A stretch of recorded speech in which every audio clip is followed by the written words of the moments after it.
Bienvenue sur Africa 24 dans cette nouvelle édition du QG Weekend. Voici les titres de l'actualité.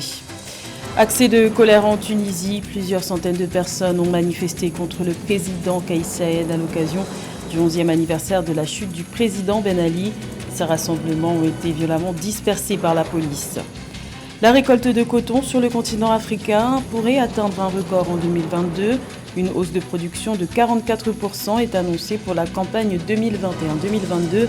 Analyse à suivre dans cette édition. Et l'Organisation mondiale de la santé appelle les gouvernements africains à accélérer les campagnes de vaccination pour atteindre un taux de couverture vaccinale de 70% d'ici juin 2022. Actuellement, seuls 10% de la population du continent est entièrement vaccinée. Ce vendredi 14 janvier est marqué le 11e anniversaire de la chute du président tunisien Zine El Abidine Ben Ali. Pour la deuxième année consécutive, les autorités avaient décidé d'interdire tout rassemblement en raison du contexte sanitaire. Mais cette interdiction a été bravée par plusieurs centaines de manifestants à Tunis qui ont scandé leur opposition au président Kais Saied. Un important dispositif policier a été déployé pour disperser les foules, comme nous l'explique Solène Duplessis. Ce 14 janvier, la Tunisie commémorait l'anniversaire de la chute de l'ancien président Ben Ali en 2011. Commémoration sous fond de révolution, malgré un important dispositif policier, plus d'1 millier de personnes ont bravé l'interdiction de manifester ce vendredi à Tunis pour protester contre la dérive autocratique du président Kais Saied. Le président qui s'est arrogé les pleins pouvoirs en juillet dernier, les partisans du parti d'opposition Ennahda étaient eux aussi mobilisés. Aujourd'hui, 14 janvier, c'est l'anniversaire de la révolution tunisienne et empêcher les Tunisiens libres de manifester est une terrible régression. C'est un coup porté à toutes les réalisations de la révolution tunisienne et au droit pour les Tunisiens de manifester. Une manifestation violemment réprimée alors que des barrières étaient érigées pour bloquer l'accès à l'artère principale de la capitale, l'avenue Habib Bourguiba. Les manifestants ont été dispersés par la police à coups de gaz lacrymogène, de matraques et de canons à eau. Des dizaines d'interpellations, dont des journalistes, ont également émaillé la contestation. Nous avons le droit de manifester aujourd'hui, le 14 janvier, anniversaire de la Révolution pour laquelle sont morts d'honorables martyrs. Aujourd'hui, mes larmes ont coulé quand j'ai vu la Tunisie comme ça. C'est le comble de l'humiliation. L'armée et la police, le président Kais Saied n'a que la violence pour régner. Les autorités avaient décrété l'interdiction de manifester en raison de la résurgence de l'épidémie de Covid-19 dans le pays. Une interdiction contestée par plusieurs partis politiques, dont le mouvement Ennahda, qui dénonce une instrumentalisation politique de la situation sanitaire. En Tunisie, 9 accusés ont été condamnés ce vendredi 14 janvier à la peine de mort dans l'affaire du meurtre du caporal au sein de l'armée nationale, Saïd Ghozlani, le 5 novembre 2016. La chambre criminelle spécialisée dans les crimes terroristes près du tribunal de première instance de Tunis, à l'origine de ce verdict, a également prononcé des peines de prison allant de 32 à 44 ans contre 15 autres accusés, selon le bureau d'information de la communication de cette juridiction. En Éthiopie, le leader de l'opposition, Eskinder Nega, prend position sur l'échiquier politique. Gracié est libéré le 7 janvier. Après près d'1 an et demi en détention, il se dit favorable au dialogue national proposé par le gouvernement fédéral et appelle à la dissolution du TPLF, Front de libération du peuple du Tigré. Les explications de Solène Duplessis. Embourbée dans une guerre civile qui perdure depuis 14 mois, l'Éthiopie ouvre enfin la voie à une résolution pacifique au conflit. Après avoir appelé à la réconciliation nationale le vendredi 7 janvier, le gouvernement a décidé d'amnistier 37 figures de l'opposition, dont le leader du parti Balderas, Eskinder Nega. Favorable au dialogue national inclusif, il a déclaré ce 13 janvier que le gouvernement central a le devoir de maintenir l'unité du pays en reprenant le contrôle du Tigré. Il a l'obligation de remplir le serment qu'il a prêté. Nous allons le harceler là-dessus. Nous sommes obligés de le harceler jusqu'à ce qu'il pousse jusqu'à la rivière Mereb et maintienne la souveraineté de l'Éthiopie. Nous ne le laissons pas tranquille tant qu'il ne s'assurera pas que la souveraineté du pays est respectée. Eskinder Nega, arrêté en juillet 2020 après des manifestations meurtrières, a appelé, une fois libéré, à la destruction du TPLF, le Front de libération du peuple du Tigré, qui a pris les armes contre l'armée fédérale en novembre 2020. Après une contre-offensive militaire des forces gouvernementales en décembre 2021, les combattants du TPLF se sont retirés de plusieurs villes stratégiques. Le gouvernement devrait corriger son mépris pour le peuple éthiopien qui se sent trahi. Le TPLF a toujours un potentiel militaire qui peut menacer l'unité du pays. La conclusion de l'offensive militaire devrait être de briser la capacité militaire du TPLF. Le Premier ministre Abiy Ahmed, qui a remporté le prix Nobel de la paix en 2019, a été appelé ce jeudi par le comité Nobel à mettre un terme au conflit au Tigré, un conflit qui a fait des milliers de morts parmi les civils et des millions de déplacés. L'ONU a accusé le gouvernement d'opérer un blocus de facto de l'aide humanitaire dans la région où des centaines de milliers de personnes sont confrontées à la famine, une accusation niée par le gouvernement. Le placement sous embargo du Mali décidé le 9 janvier par la CEDEAO en raison du maintien au pouvoir de la junte militaire pendant des années risque de coûter cher. La fermeture des frontières, la suspension des échanges commerciaux ou encore le gel des avoirs financiers du pays impacteront aussi les pays partenaires. Les explications de Amenedj.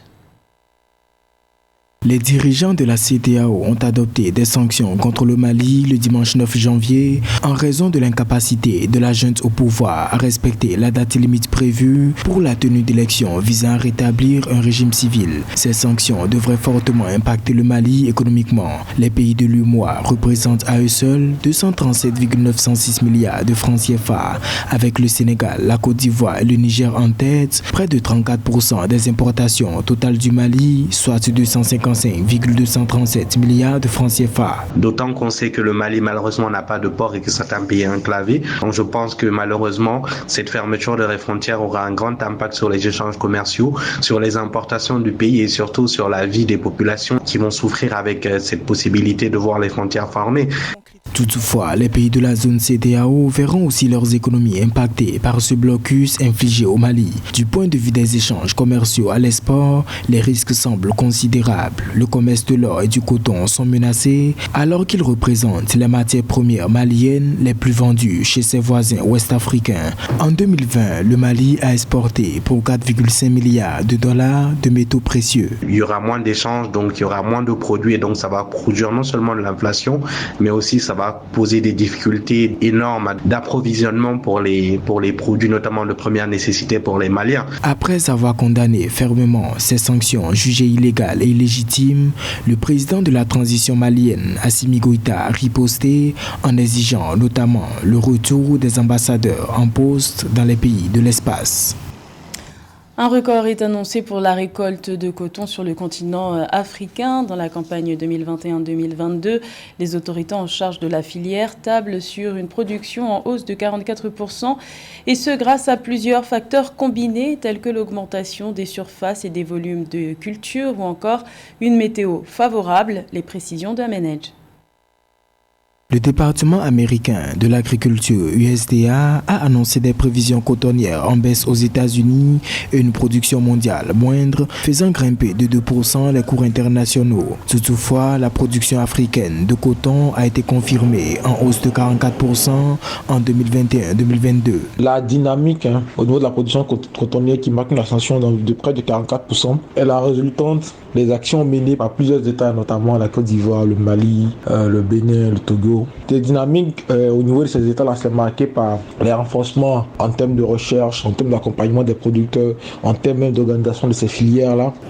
La nouvelle estimation de production mondiale de coton est de 26,3 contre 26,46 millions de tonnes estimées en décembre 2021. Cette dynamique résulte, selon l'USDA, de l'exploitation d'une superficie presque record et des conditions météorologiques favorables à l'établissement et au développement des cultures de juin à début septembre 2021.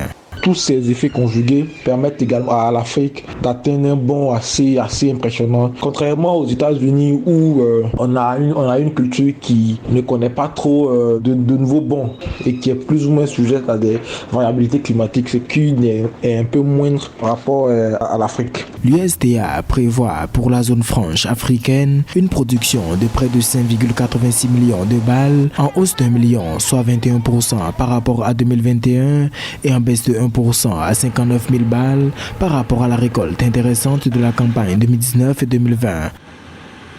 Dans le reste de l'actualité, l'Algérie tente de faire face à la 4e vague de contamination due au variant Omicron. Depuis décembre, le pays connaît une recrudescence du nombre de contaminations et dépasse les 500 cas par jour.